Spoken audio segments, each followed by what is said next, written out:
বগুড়া সহ সারা দেশে আবারও বাড়ছে হামের প্রকোপ। শিশুদের পাশাপাশি এবার আক্রান্ত হচ্ছে বড়রাও, যা বাড়ছে উদ্বেগ। স্বাস্থ্য অধিদপ্তরের তথ্য বলছে, চলতি মাসে আক্রান্তের সংখ্যা ছাড়িয়েছে ১,৫০০। দেশের বিভিন্ন জেলায় নতুন করে ছড়িয়ে পড়েছে হাম। ঢাকা, নরসিংদী, গাজীপুর, ময়মনসিংহ, রাজশাহী সহ বেশ কয়েকটি জেলায় সংক্রমণ বেশি।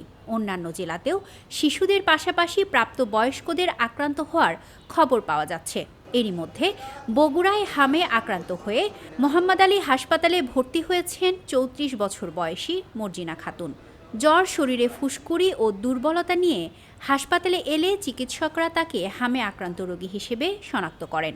চিকিৎসকরা বলছেন, সাম্প্রতিক সময়ে জেলায় হাম আক্রান্ত রোগীর সংখ্যা বাড়ছে, যা উদ্বেগজনক। ২৫০ শয্যা বিশিষ্ট মোহাম্মদ আলী হাসপাতাল বগুড়াতে এখন পর্যন্ত আমরা একজন শিশু সাসপেক্টেড কেস পেয়েছিলাম আমাদের এই হাসপাতালে, যেটা সেরাম নেওয়ার পরে জিয়া মেডিকেলে আমরা রেফার করি পরবর্তী চিকিৎসার জন্য।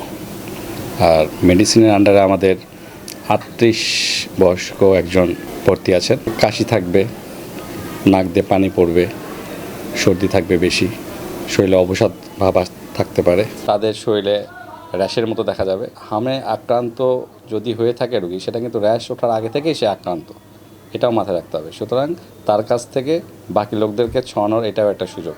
দেখা গেলো আমরা র্যাশ ওঠার পরে সাধারণত খেয়াল করি যে হাম, কিন্তু তার আগে থেকে সে যে আরও চারদিকে ছড়াচ্ছে, সেটা আমাদেরকে লক্ষ্য রাখতে হবে।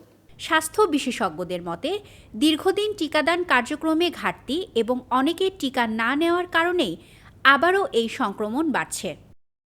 হামের বিস্তার রোধে জরুরি ভিত্তিতে টিকাদান জোরদার এবং সচেতনতা বাড়ানো প্রয়োজন।